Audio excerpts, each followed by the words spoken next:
Hello, my limoneros!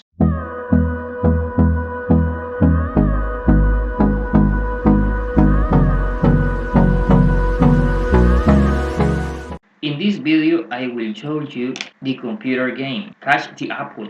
This video game consists of moving the ball from the right to left, using the arrows, in order to catch as many apples as possible. We have a total of 10 lives.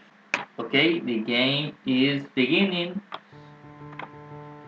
and I try to catch the apple, but it's very difficult. I have 5 life, okay, 10 points, 4 life.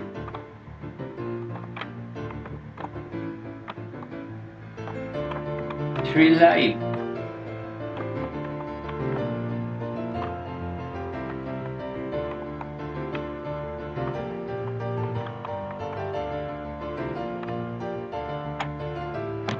The game ends. I make 24 points in 10 life. The link of this game can be found in the description. Download it, play it, and tell me in the comments how many points do you make. Don't forget to subscribe and activate the bell and leave me a like. In this way you will be supporting me and I will be creating more video games